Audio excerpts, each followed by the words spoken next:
Jadi harus diusut. Saya kira ini kesempatan bagus gitu untuk proses penegakan hukum atau equality before the law. Lalai yang menyebabkan kematian orang lain. Itu 359 KUHP. Tapi sebenarnya bisa juga itu kualifikasinya pembunuhan. Sengaja. Lebih ngeri itu. 338. Akibat dari satu perbuatan orang yang di atas yang akhirnya menanggung tanggung jawab justru yang di bawah. Periksa Deddy Mulyadi, juga periksa Irjen Karyoto.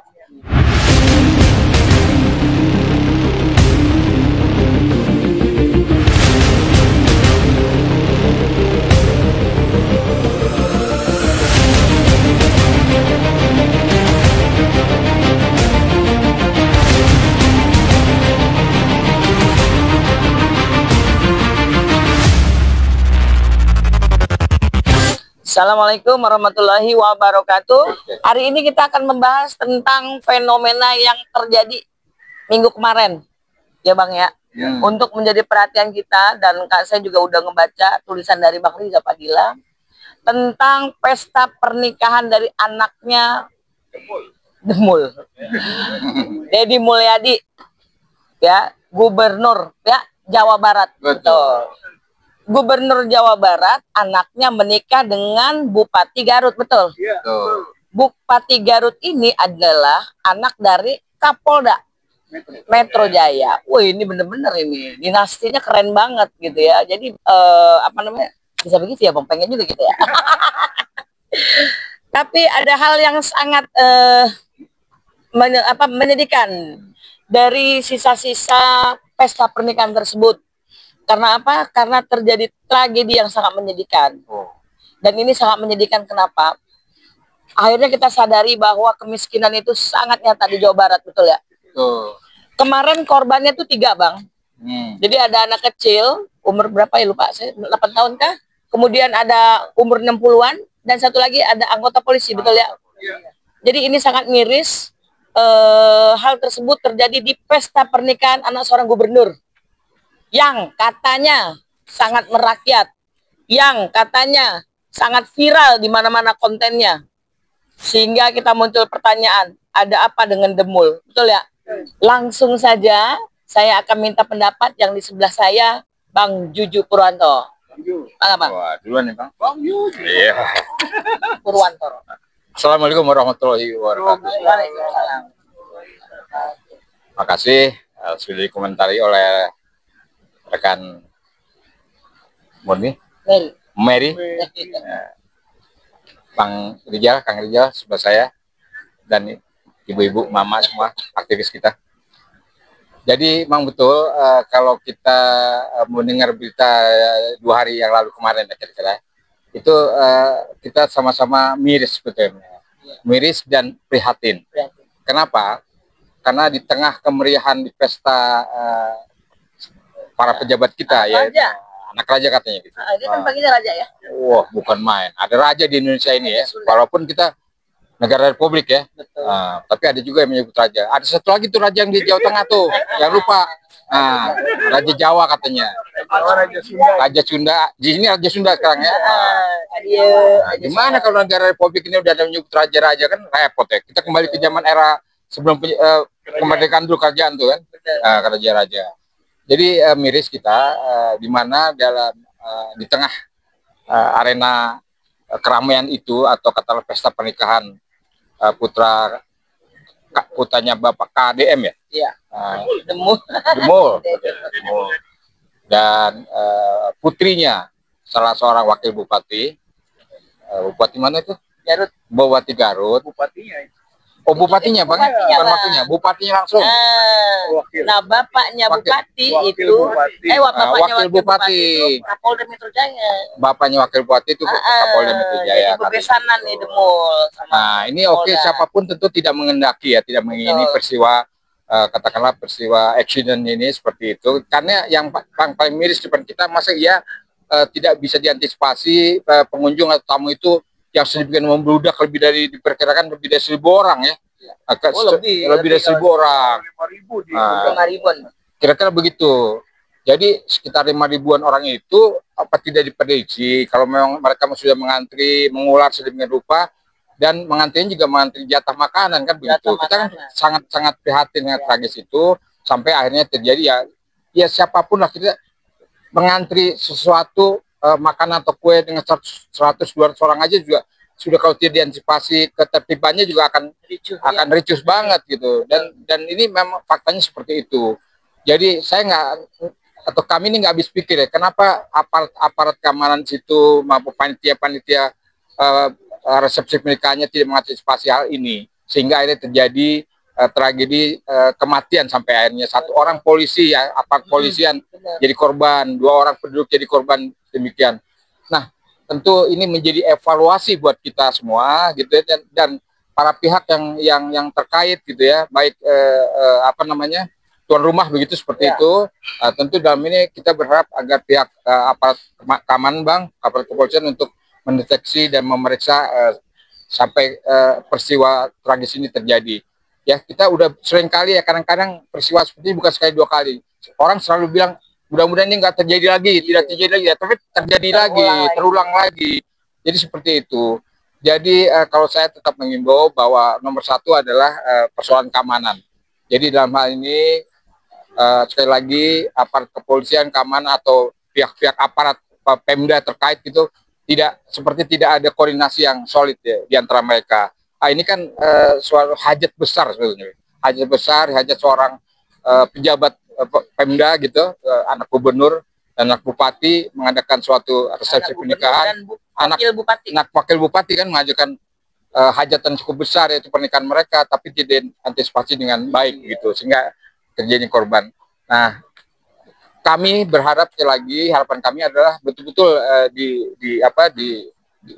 diperiksa atau diteliti ya, di sedemikian rupa, diusut tuntas ya, sampai tuntas kenapa dan bagaimana dan kenapa sampai terjadi peristiwa ini, agar tidak terulang lagi dan di kemudian hari selalu biasanya tidak terulang lagi. Ya, itu begitu. Nah, jadi begitu harapan kami sehingga bisa didengarkan oleh aparat-aparat terkait. Terima kasih. Ya, Bang Rizal Fadila. Saya udah baca bahwa Bang Rizal Fadila judulnya itu langsung ya Bang. Judulnya itu langsung. Nah, Bang Rizal Fadila langsung menjelaskan itu isi atau makna dari tulisannya. Ini kan peristiwa tewasnya 3 orang dan luka-luka sampai 20 orang lebih. Ya, berarti ini peristiwa pidana ya. Ini kan peristiwa pidana. Jadi harus diusut jelas. Makanya kita tulis polisi periksa, termasuk memeriksa Deddy Mulyadi, ya kan, karena walaupun bagaimana ini hajat itu hajat anak gitu ya, Karlina, Maula itu kan 2 anak ini keluarga besar Deddy Mulyadi dan keluarga juga Irjen Karyoto kan, itu periksa semua gitu, baik anaknya maupun orang tuanya gitu. Termasuk kenapa kita menyorot juga Irjen Karyoto, karena biasanya kalau ada acara walimahan atau acara juga pernikahan itu domain dari perempuan itu yang ngurusnya ya, biasa begitu, laki-laki biasanya memberi support, bantu gitu kan.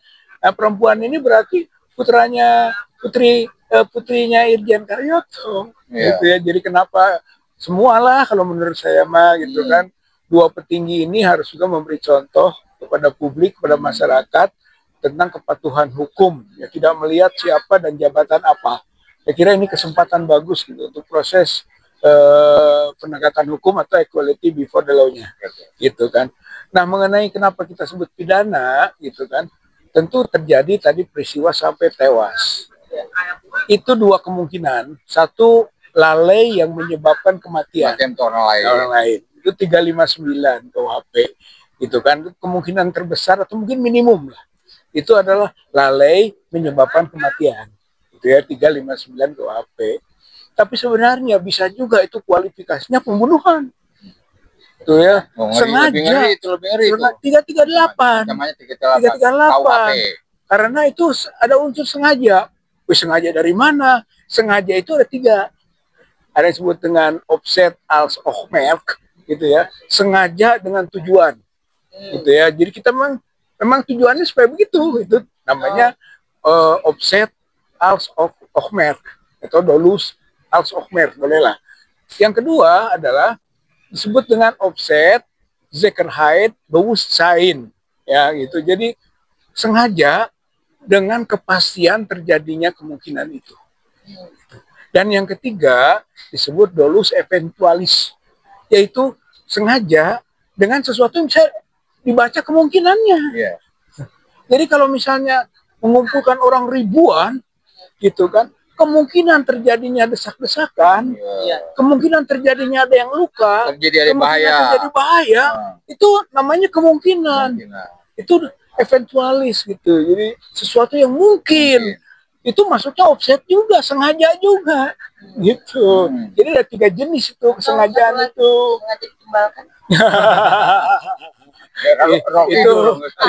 itu hukum spiritual.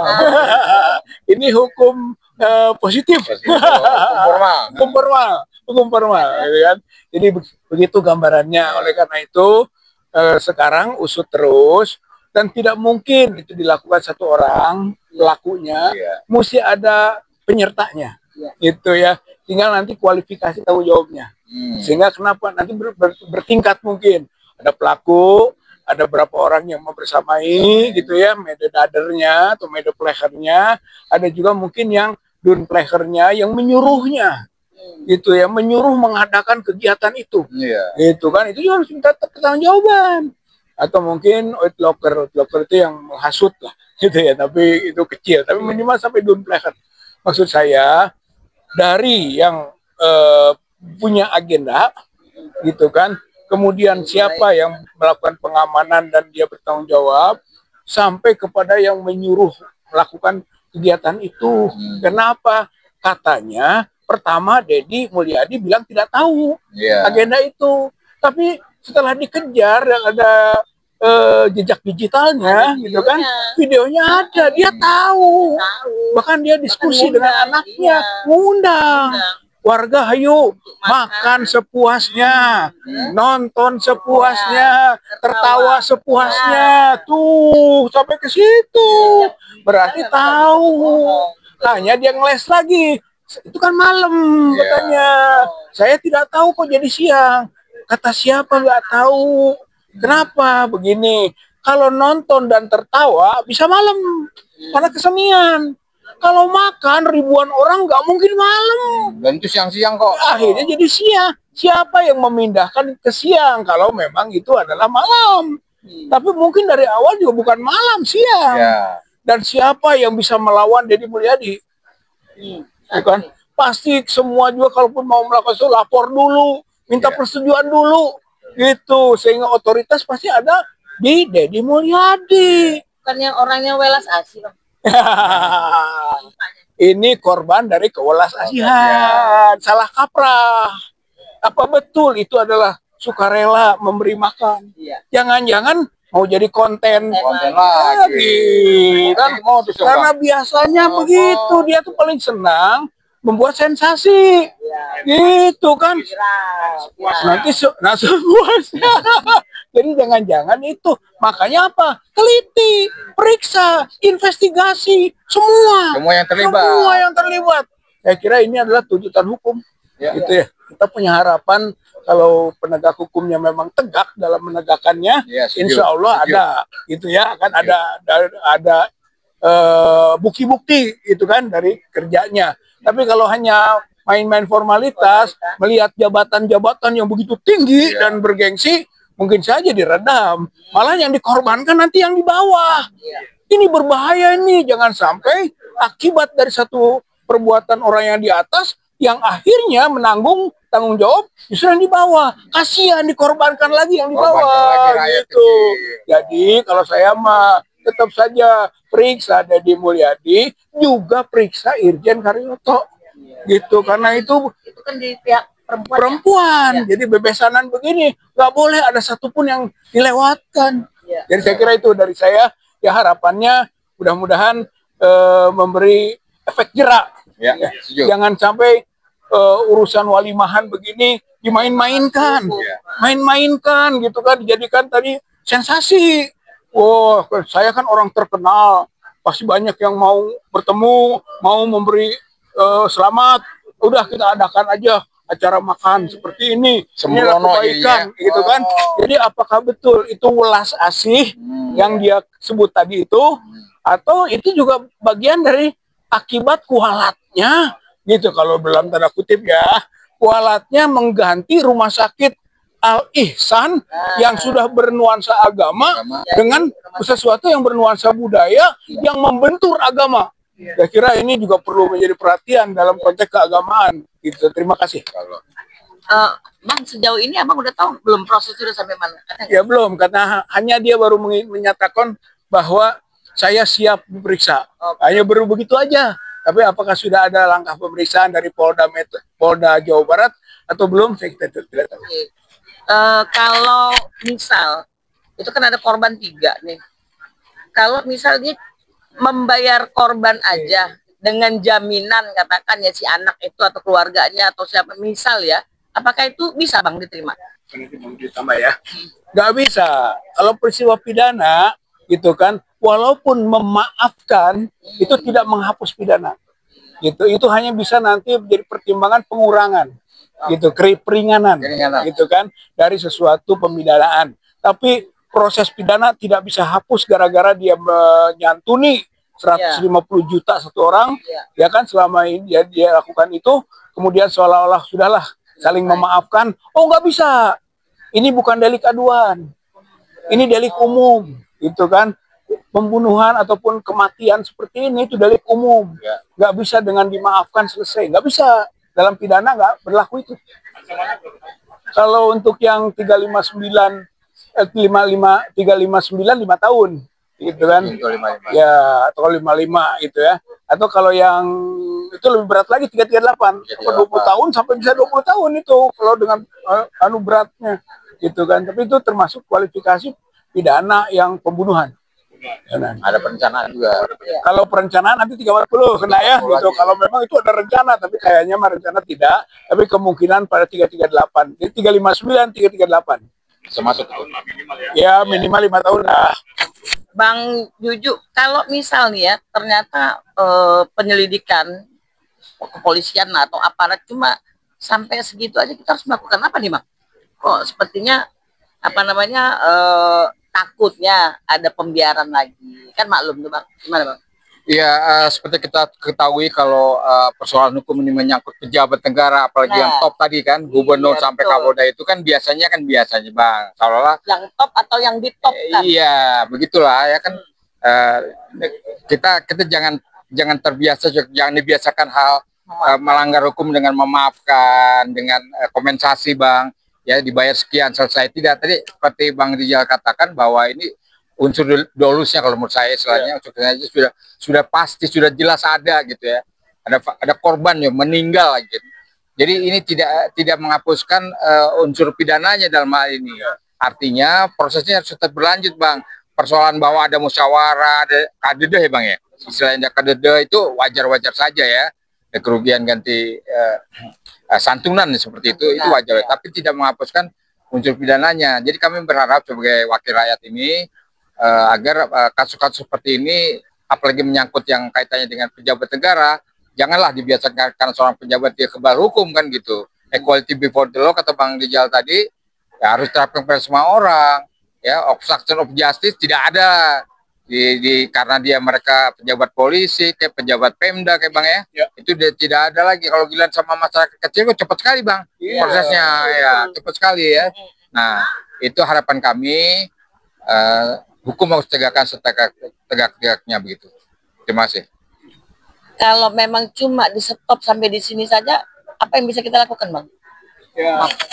Saya kira ini kan persoalannya persoalan publik, persoalan masyarakat. Jadi memang public domain, kawasan masyarakat. Oleh karena itu masyarakat yang harus justru memberi pelajaran, gitu kan, maksudnya desak terus, gitu ya. Boleh. Satu, yang kedua keluarga korban tidak boleh menganggap selesai karena tadi bukan delik aduan. Kalaupun dia mungkin memaafkan, menyelesaikan, sebenarnya keluarga korban itu masih punya hak. Kompensasi masih punya hak dia.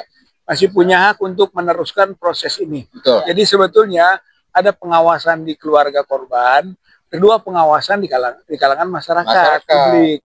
terus saja desak gitu kan, karena ini juga jadi pelajaran buat Deddy Mulyadi juga yang terlalu banyak acting gitu kan. Kadang-kadang justru nyerempet ke urusan yang prinsip, yang fundamental, soal agama gitu kan. Lihat orang mulai mengkritisi gitu kan tentang perilaku keagamaannya gitu. Kadang-kadang nyerempet tadi gitu kan, berbau-bau mistik gitu. Saya kira harus diberi pelajaran ini gitu kan. Jangan sampai lewat begitu saja lalu makin cek bahasa Sunda nama beki maceh gitu kan, makin kalau orang awam jadi kualat bang, kata orang awam gitu terus-terusan gitu kan, makin wah yang begini aja udah lalu, jangankan itu korban aja nggak bisa kita atasi kok, yang meninggal saja bisa kita lewati, lalu dia makin seenaknya. Wih, bahaya sekali. Masyarakat Jawa Barat masyarakat kritis, masyarakat mungkin juga akademis, masyarakat yang punya kapasitas untuk penilaian terhadap perilaku seseorang. Jangan sampai gara-gara pemimpinnya bobrok, pemimpinnya brengsek, lalu rusak dan akibatnya menanggung semua kita. Nah, ya. Ini sehubungan dengan viralnya si gubernur ini, Bang. Ya. Menurut pandangan abang, kita kan sudah punya pengalaman 10 tahun kemarin. Nah, ya kan? Itu kan baik konten juga, masuk gorong-gorong. Nyesel juga kenapa dulu nggak kita tutup gorong-gorong itu ya. 10 tahun hancur gitu loh. Oke. Ya, jadi jangan sampai from Mulyono to Mulyadi. Sama mau gemul. Ada media ada mau tanya nggak? Cukup ya? Oke. Baik, terima kasih kepada Popole TV, ES channel, kemudian Mary Samiri TikTok, Hani TikTok. Hani TikTok apa YouTube tuh? Hani TV ya. Hari ini pembahasan kita tentang demul dengan perhatian kita yang harus ketat. Kenapa? Karena ini sudah kena nyawa. Ya. Jadi untuk berhati-hati juga tindakan dari demul tadi, jangan sampai ya. Kayaknya dia terlalu melangkahnya tuh terlalu cicilannya. Benar ya? Semua dia mau campurin, semua dia mau ini apa gitu ya. Memang bagus lah, kemarin dia ngasih duit ke Gen Z juga ditolak tuh. Malu juga dia tuh kan. Nah, kita juga harus ketat ya terhadap upaya-upaya dari pejabat atau calon pejabat yang begini nih, yang maunya cuma terkenal gitu ya, entah maksud dan tujuannya apa, ya jangan sampai terulang lagi lah kita punya pemimpin yang cuma terkenal di medsos, betul ya? Nah demikian, semoga apa yang kita sampaikan hari ini membawa manfaat. Amin. Ya, dan terutama kami mengucapkan belasungkawa untuk keluarga korban. Ya, memang ini adalah musibah. Dan tetap proses hukum akan dilanjutkan ya. Baik, terima kasih. Assalamualaikum warahmatullahi wabarakatuh. Waalaikumsalam warahmatullahi wabarakatuh.